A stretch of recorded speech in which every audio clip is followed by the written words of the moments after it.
तो the boys के season 1 से हम देखते आ रहे हैं कि इस दुनिया में वही होता है, वैसा ही होता है जैसा होमलैंडर चाहता है। और सीजन 3 तक ये बात कहीं ना कहीं सच भी थी, पर सीजन 4 में आती है sister says and trust me दोस्तों, सीजन 4 से लेकर अब तक आपने जो कुछ भी देखा है वो सब सिस्टर सेज का मास्टर प्लान है। तो क्या हो अगर मैं आपसे कहूं कि Billy Butcher, Homelander, Vought, American government और इवन सोल्जर बॉय भी वही कर रहा है जो सेज चाहती है, तो आप क्या कहोगे? इनफैक्ट सीजन 5 के लेटेस्ट एपिसोड के बाद सबको लग रहा होगा कि सेज का प्लान फेल हो चुका है। पर क्या ऐसा है? आओ मैं आपको बताता हूँ कि क्यों अभी भी सब कुछ सेज के प्लान के हिसाब से ही चल रहा है। तो बिना किसी देरी के चलिए शुरू करते हैं। तो सबसे पहला पॉइंट है द डिस्टेंट जीनियस। तो सीजन 4 के एपिसोड 1 में होमलैंडर द 7 में नए हीरोज और अपने एडवाइजर के तौर पर सेज को भर्ती करने जाता है। अब सेज और होमलैंडर के अपार्टमेंट कन्वर्सेशन हमें ध्यान से समझना बहुत जरूरी है। तो होमलैंडर सेज से कहता है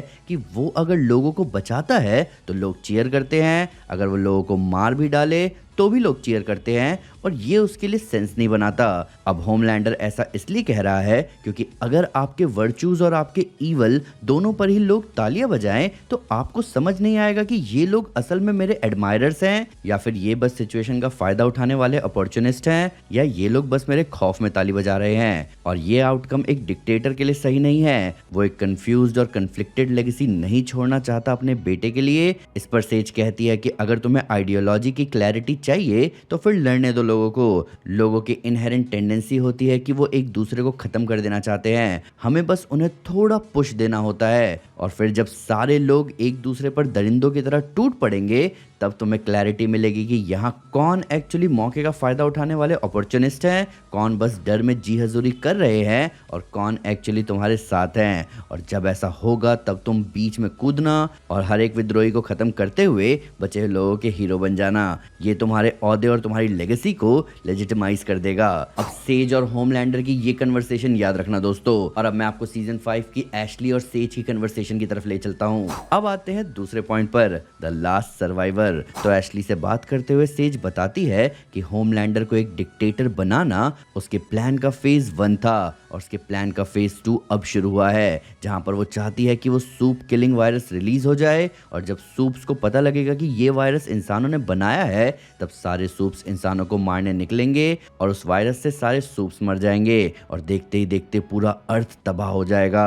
तो एशली के सामने सेज ने जो कहा वो सीजन 4 की उसकी बातों से कनेक्ट करके देखते हैं। सेज चाहती है कि सूप्स के साथ साथ सारे इंसान भी मारे जाएं। अब आप नोटिस करोगे कि सीजन 4 तक तो सोसाइटी में कोई मतभेद नहीं आया था, पर जब होमलैंडर ने अपनी लेगेसी की बात की तो सेज ने ही उसे आइडिया दिया कि सोसाइटी में जो सटल मतभेद है हमें उसे हल्का सा पुश करना चाहिए। सेज ने वॉट और होमलैंडर के मीडिया कैंपेन्स चलाए जहां सोसाइटी को 2 फैक्शन में बांट दिया गया, जहां एक तरफ के लोगों को कहा गया स्टारलाइटर्स और दूसरी तरफ के लोगों को कहा गया एंटी स्टारलाइटर्स। अब ये एंटी स्टारलाइटर्स सिर्फ स्टारलाइट के अगेंस्ट नहीं थे बल्कि वो प्रो होमलैंडर ज्यादा थे।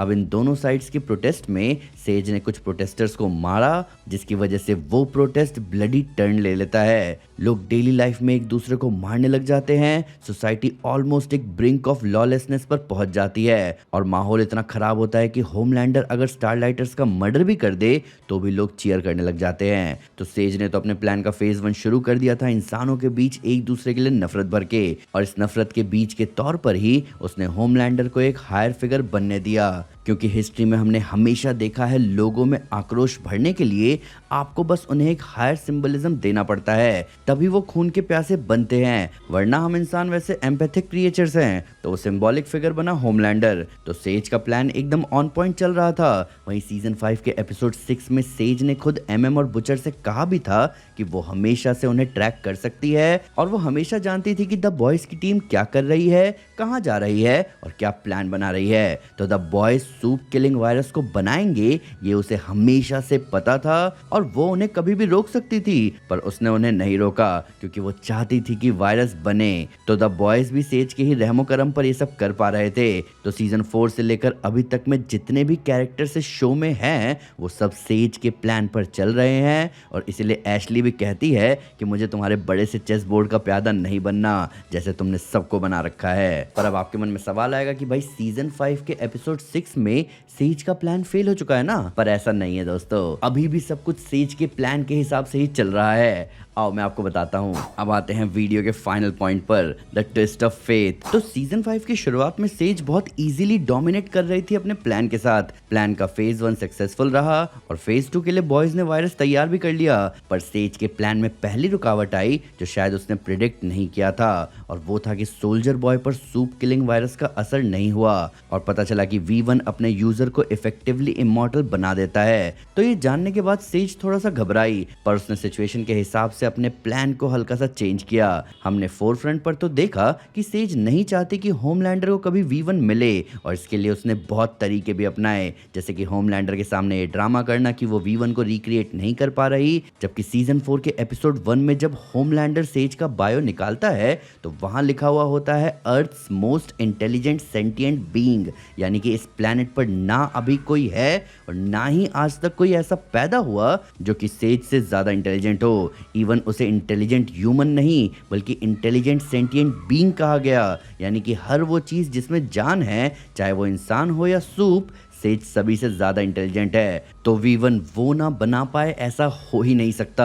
इसीलिए वो होमलैंडर के प्रेशर को हटाने के लिए नाटक कर रही थी कि वो V1 नहीं बना पा रही। वहीं सेज पूरे इवेंट को मॉनिटर भी कर रही है, तो उसे पता है कि होमलैंडर ने रायन को ऑलमोस्ट अधमरा कर दिया।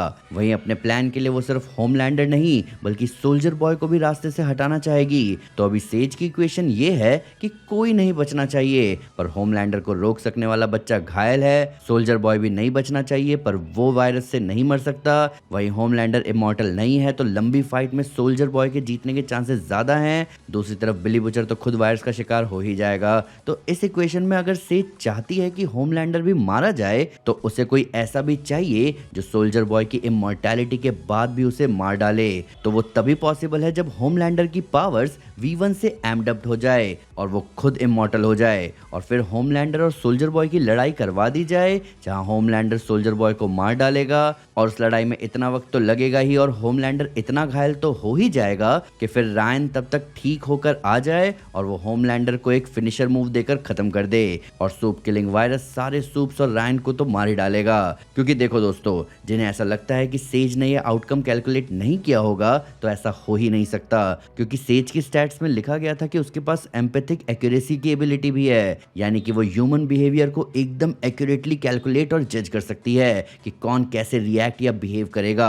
वो बोलती भी है सीजन 5 के एपिसोड 6 में कि ह्यूमंस बहुत प्रिडिक्टेबल हैं उसके लिए। तो ऐसा हो ही नहीं सकता कि सेज को ये ना पता हो कि सोल्जर बॉय होमलैंडर को V1 दे सकता है।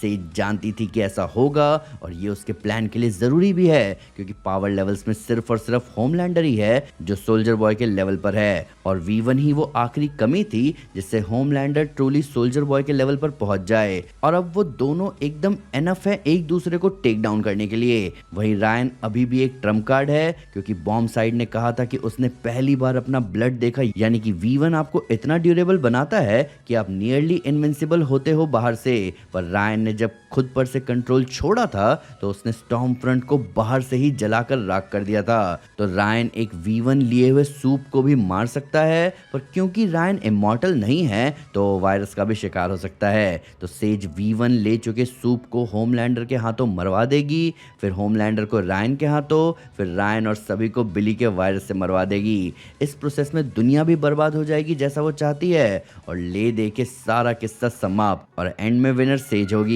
तो अभी तक तो सब कुछ सेज के हिसाब से चल रहा है दोस्तों, पर अब आखिरी के 2 एपिसोड्स में देखना होगा कि क्या होता है। तो दोस्तों, ये थी वीडियो सेज के द बॉयज की दुनिया को कंट्रोल करने के बारे में। ये मुझे कहीं ना कहीं वॉचमैन के ओजाइमेंडियास के प्लान जैसा लग रहा है, जहां घूम फिर कर वही हुआ जो उसने प्लान किया था दुनिया के लिए। पर फिलहाल आप मुझे बताओ कि आपका क्या कहना है सेज के मास्टर प्लान के बारे में। क्या सब कुछ सेज के प्लान के हिसाब से ही होगा, या इस इक्वेशन में कोई ऐसा वेरिएबल है जिससे सेज मिस कर रही है? क्या ये वेरिएबल ह्यूई की अच्छाई है या स्टैन एडगर का कैपिटलिज्म पे भरोसा? आइए इसके बारे में कमेंट्स में डिटेल में बात करें। वीडियो अच्छी लगी तो लाइक जरूर करें, चैनल को सब्सक्राइब करना ना भूलें, साथ ही साथ एक स्टेप आगे आकर अपने फेवरेट चैनल को सपोर्ट करें मेंबरशिप लेकर। Thank you guys, this is Aman Sinha and you are super super. Piece.